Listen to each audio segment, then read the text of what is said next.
Hey backcountry hiking family, it's me, James from TJ Adventures. In Auckland here, we're still in lockdown level 3, step 1, whatever that means. But I thought it was a perfect time to discuss another subject. This is one that I get asked quite a bit. Can I do the Tongariro crossing in winter? Well, this is a good question. The Tongariro crossing in winter is quite different than summer. There's a few more pieces of gear that you need to bring. Also, I'd suggest a bit more fitness that you need to bring, and also just a bit of know-how how to use bits of gear. We're not going to talk about that in this video. We're just going to talk about what gear I bring or what gear I recommend for doing the Tongariro crossing in winter. Just as a day trip, not doing the Northern Circuit. I've done it as both a day trip several times and on the Northern Circuit twice in winter.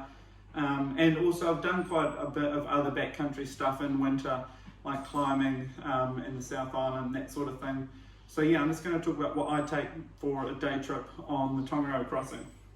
So let's start with the three key pieces of gear, I guess, that I always recommend to anyone doing a winter adventure, a winter day trip, and they're not really quite sure what to take.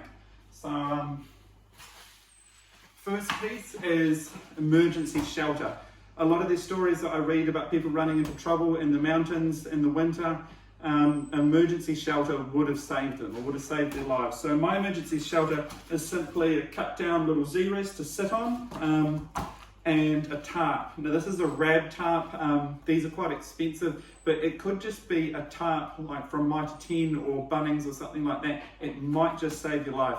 And how this works is me and anyone else in my team, we wrap this around us, get really nice and close, and then we sit down on our piece of closed cell foam, and that's just going to keep us insulated from the weather, the wind, and yeah, we can survive like that for quite a while, certainly long enough to survive a blizzard or some bad weather until the emergency services get to us.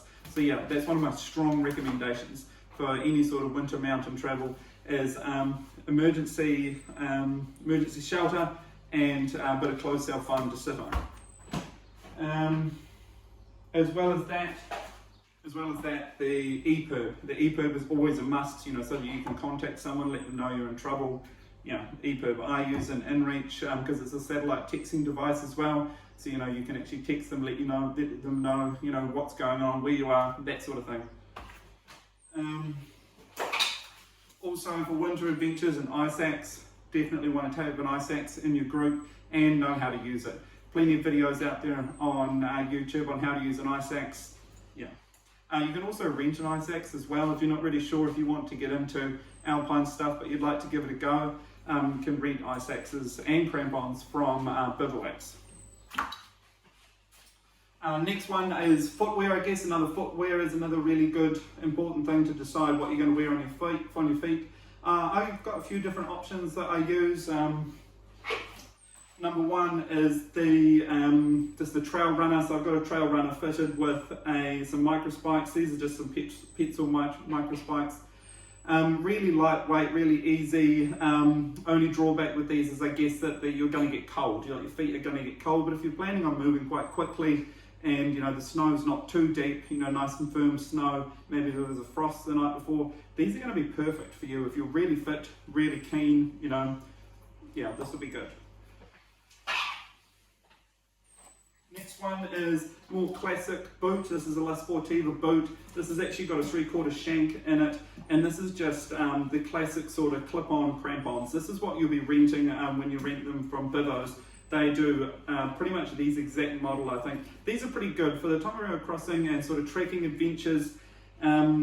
These are, yeah, they're pretty good. And the boot as well. This boot is insulated and waterproof. As well as that, you want to combine this with a good sock, nice warm winter sock, something merino, usually what I take. Yeah. And then at the extreme level of that, you've got a mountain boot. This is a technical climbing mountain boot fitted with a technical automatic crampon. This is really overkill, but I mean, if you've got this in your closet and you're just going up there for a day, I mean, I would probably just take this because I know it's going to be warm. It's going to be a nice rigid boot, crampon fits super easy. I know how these work, I use these quite a bit when I'm climbing. So this is probably what I would take, depending on what sort of trip I'm doing. But yeah, definitely overkill. But I guess this is like the Mercedes-Benz or the Rolls-Royce, you know, so I mean, you're not going to be sorry if you got these out there. Next we'll look at pack. So just for a day trip, you know, we've got a 30-litre backpack, plenty of room in there, plenty of room for food or, you know, your gear. Make sure you've got room for your emergency shelter. This is just an Osprey one. Make sure in winter when you're taking a pack that it's got alpine straps for your ice axe. Yeah, this is a good pack. Use this quite often even on multi-day trips. It's just a 33-litre Osprey Talent, and definitely pack liner. Because I mean, yeah, you don't want your stuff getting wet. Those trapping layers that you want to put on when you stop, your down jacket, make sure you want to keep it dry. Keep your lunch dry too, you know. Alright, gaiters. Yeah, I would definitely consider bringing my gaiters on a snow trip because it stops the snow getting in around the top of your boots. Not so handy with the trail runners, but you know, if I'm taking my my mountain boots or just my trekking boots, definitely wear gaiters. Also because it saves you from kicking yourself with your crampons on and ripping your trousers. You can see these ones are quite new, but they've still got grips in them from a couple of months ago before lockdown when we were out in the mountains. Yeah, also just keeps the snow out and keeps the boot dry if it's not so waterproof. Yeah, highly recommend these ones. These ones are Gore-Tex, just the outdoor research from Bivouacs. Right, more clothing. Nice trapping layer, like this is just nice, something nice to go over your base layer, so you could take this on and off. I mean, you'll be taking it off when you're going to the Devil's Stairs, but maybe when you're going across the plateau where it's a bit flatter, you might chuck this on if it's a bit cold and windy. Yeah. Now on your bottom half, because it's just a day trip, I would probably just wear shorts. You know, I know this might sound a little bit crazy, but shorts and a pair of leggings is honestly all you need. If you're not planning to stop for ages, if you're wanting to stay up there for hours, then you might get a bit cold. But I mean, if you're just moving and you know you're going to stop for lunch for about 20 minutes, half an hour, chances are your legs aren't going to get too cold with a pair of leggings on, and you know obviously some decent socks. And I just wear summer shorts, and you know don't really have a problem. Certainly, if it's like really deep snow. You want something a bit more waterproof, maybe a bit of Gore-Tex pants. But I mean, really, honestly, a pair of leggings is enough and a pair of shorts, especially if you've got gaiters on as well.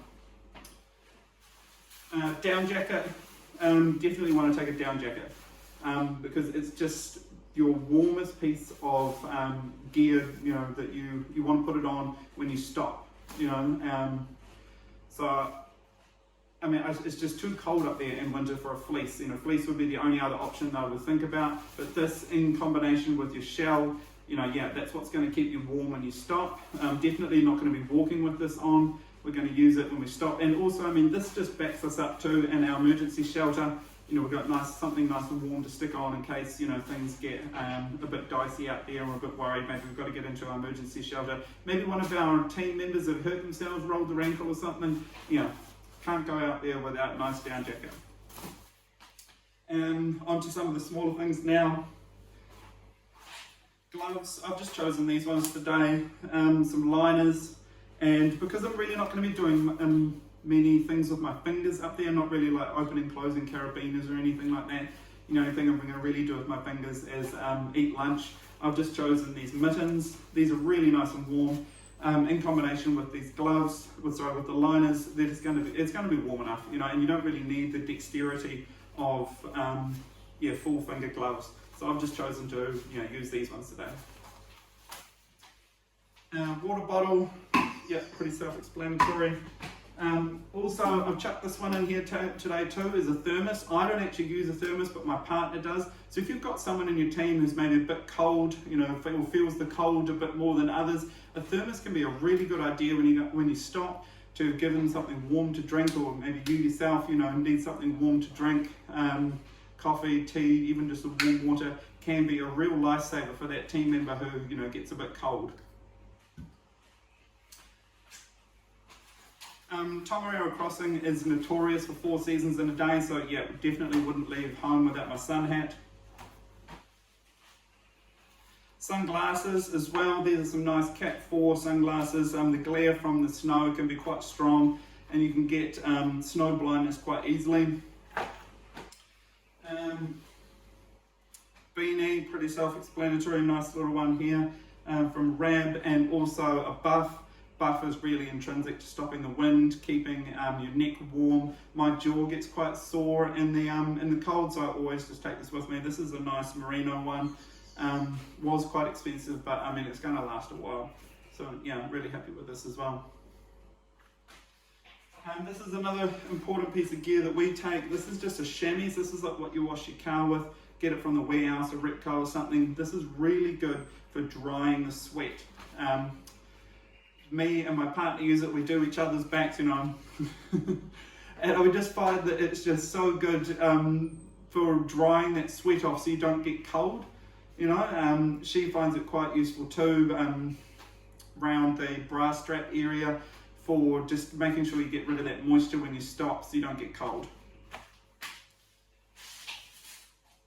A few other things here, toilet paper, definitely would always take my own toilet paper. I wouldn't trust that there was going to be toilet paper in the long drops out there. Sunscreen, another really good one, 4 seasons in a day. And also head torch. Most alpine adventures I like to start out before sunrise. I'll probably get going on the trail at maybe 4 or 5 in the morning in winter to do the Tongariro crossing because you're going to beat the crowds. You're going to be in the mountains at the most beautiful time of the day, which is sunrise. But yeah, spare batteries as well, good idea. Yeah, I think that's about it. Oh, one more thing, a shell. Shell's really, really important in the mountains, keep the wind off. This is just a light sort of 3-season one, but it's probably all you're going to need for a day trip on the Tongariro crossing. I just leave my heavy Gore-Tex one at home. Simply put, like if it's bad weather, I wouldn't be going, so I wouldn't really need a heavy winter one. This 3-season one's just going to be just fine. All right, let me know what you think in the comments. You guys got some different ideas, let me know. Always interested to hear your opinions. Yeah, stay safe out there. Bye.